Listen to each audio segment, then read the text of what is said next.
After 2 straight agonizing losses, SC heads out to Maryland for the longest trip of the year. The Terrapins are reeling, and after a 37-10 beatdown at the hands of Northwestern, SC has a great chance to finally put together a 4-quarter performance and get this season back on track. This is one of the most important games of the Lincoln Riley era at USC. Last year's team shut down when the playoffs were out of reach. Will this team do the same? Or will we continue to fight?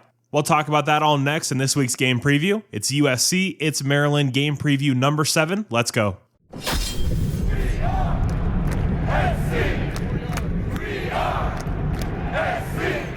What's up, guys? My name is Gabe and welcome back to the Trojan Blade. Welcome back to a brand new video. This is the Maryland game preview. I know this might not be the most interesting game on the schedule. I really do appreciate you all tuning in. But like I said in the intro, I think the importance of this game simply cannot be overstated. We are at a crossroads. Are we going to keep fighting and put a good performance on the field against a dreadful Maryland team, or are we going to see shades of 2023? I'm very interested to find out. But yeah, spoiler alert, I am going to predict USC to win this game.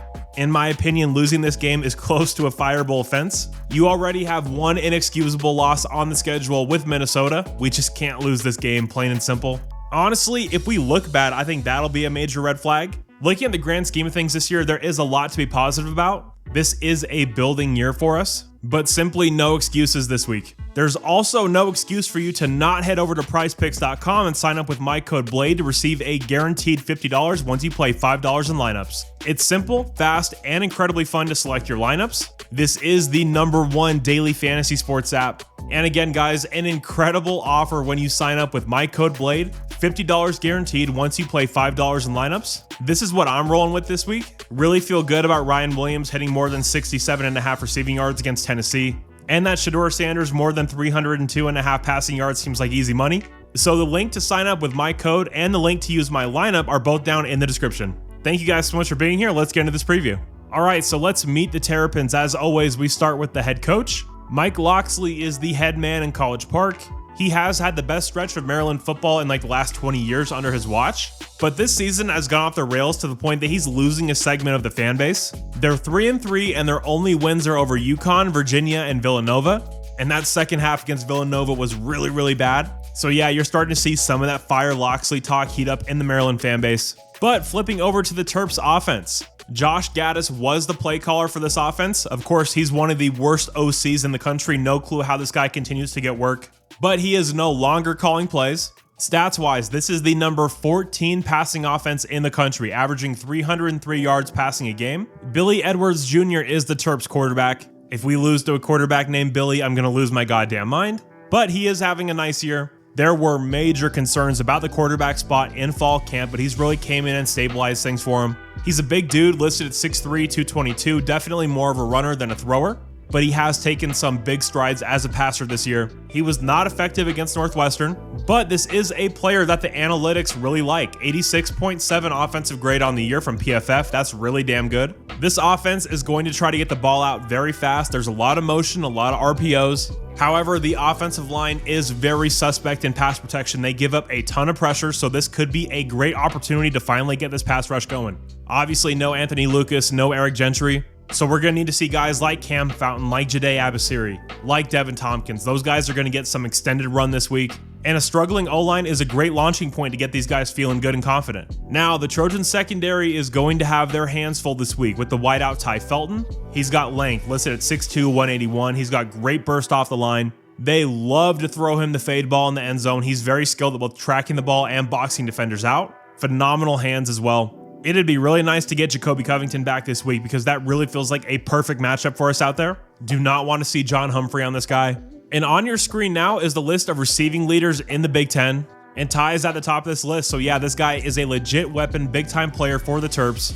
Just like we talked about last week during the Penn State game preview regarding Tyler Warren, highlight him, circle him, do not let him beat you. Same thing again this week. Ty Felton, number 10, stop him first and foremost. And yeah, overall, this is going to be very different for the SC defense this year. Unlike any offense we've really seen, this is a pass-first Pac-12 style offense. And on paper, we should stack up much more favorably against the Terps than we did against a team like Minnesota. Now, defensively, this is a Terp squad that can definitely be got. 74 scoring defense, 108th passing defense, 37th red zone defense. We should, and I'm putting extra emphasis on should, have our way with this unit. The secondary got absolutely toasted against Northwestern, 203 yards on only 10 completions. The big play will likely be available in this one. We've just got to be brave and actually push the ball down the field. The corners don't defend the deep ball too well. Let's work the seams. Let's push it outside. Let's be aggressive. Let's play like USC. We have a good quarterback. We have good receivers. Let's go and expose them. This is also a defense that gives up a lot of 6 to 7 yard runs. They don't tackle very well. Comparing this defense to a Michigan or a Minnesota or a Penn State, it's an entirely different world we're going to be seeing. Look, I don't want to overcomplicate this. There's no football reason we struggle against this defense. We're better at every single level, significantly so in my opinion. This could be a massive Deuce Robinson game. Assuming we actually give him a chance to make plays, this secondary will not be able to stay with him. Mekhi Lemon should be able to terrorize them in the slot, and obviously Jacoby can dominate any given Saturday. I will say if Zach can't turn it on against this Maryland team, he probably won't turn it on the rest of the year. At some point, it's got to click for him. He gets a lot of targets and hasn't done much of anything with them outside of the LSU game, unfortunately. This is much more about us than it is about them. If we go out and play Trojan football, we could drop 50 on this Maryland team. But if we show up sluggish, if we're not playing our best brand of football, if we're not taking this game seriously, or God forbid if the team quits, then I could see us having some struggles with them. But there's nothing that they do that should not allow us to put up a bunch of points in this one. If the offense looks bad and we're having trouble scoring points, I think some bigger questions need to be asked of this team. But one positive thing I will say about this Maryland defense, you don't want to give their DBs a chance to get their hands on the ball. They have 9 picks on the year, 7 of them coming from Miller and Husky in the Maryland secondary. Very aggressive corners. And again, if they get their hands on the ball, they're going to catch it. All right, guys, so let's head over to G's Keys and then we'll get into the score predictions. All right, key number 1 for the offense, no turnovers. We've got to stop throwing picks. We've got to stop fumbling the ball. Possessions in the Big Ten are too important. We can't be giving them away like that. If this is a team that had been winning the turnover battle on the year, we'd be 6-0 right now. Can't be doing that anymore. Key number 2 is more for 0. Quentin Joyner needs more touches, not necessarily at the expense of Woody Marks because he is phenomenal, but Quentin is getting better and better. 3 carries like he had last week is absolutely inexcusable in my opinion. So get the ball in Quentin's hands. And number 3 is explosives, particularly in the passing game. We've got to push the ball downfield. This is a defense that can be got in the passing game. Be aggressive, take your shots, don't be afraid. Let Jacoby go up and get the ball. That is what he does best. Now for the defense, key number 1, freshman reps. Obviously down Eric Gentry for the rest of the year. Now down Anthony Lucas for the rest of the year. We've got to get our young guys going. We've got to get them some experience. Jajay Abasiri, Cam Fountain, Desmond Stevens. They need more opportunities, and this is the perfect game to do that. Key number 2, find the pass rush. I believe we are currently 118th in the country in sacks, with only having 6 on the year. That is absolutely horrid. And again, sacks aren't everything. Pressures are very important, but we're not getting a lot of pressures either. And now with Anthony Lucas out, we have really got to find a pass rush coming from somewhere. Maybe that means blitzing the linebackers more. I don't know what Lynn does, but we've got to find a way to pressure the quarterback. And key number 3, no more injuries. We are extremely thin as it is, particularly on that defensive line.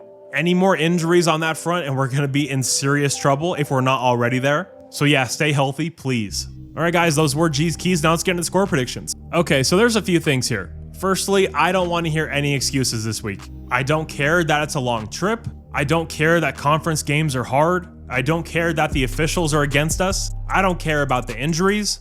I don't want to hear any of that. This is a Maryland team that just got curb stomped by Northwestern. And it's not like it was a fluke. They have been dreadful all year. We are significantly the better team. We need to go out and play like it. But at the same time, I don't necessarily trust this team right now. The days of me just giving us the benefit of the doubt are over. I'm not going to assume anything in this conference, especially after the way the team just flat out quit last year. I'm going to need to see it before I just expect us to go bounce in conference opponents. So with my score prediction, I do have USC winning the game. I'm going to say USC 24, Maryland 17. Now, if it is that close, I'm going to be pissed off. I know you guys are as well. But until this team proves to me that we can dominate a conference opponent, I'm not just gonna assume that that's gonna happen. But guys, as always, I would love to hear your score predictions down below. Give me any and all thoughts you have about this game. And again, guys, I know that this is probably the least interesting game on the USC schedule this year. So if you're still here at this point in the video, I really appreciate you. All the support truly means the world. Thank you guys so much. You're all awesome, and as always, take care and fight on. Beat the Terrapins.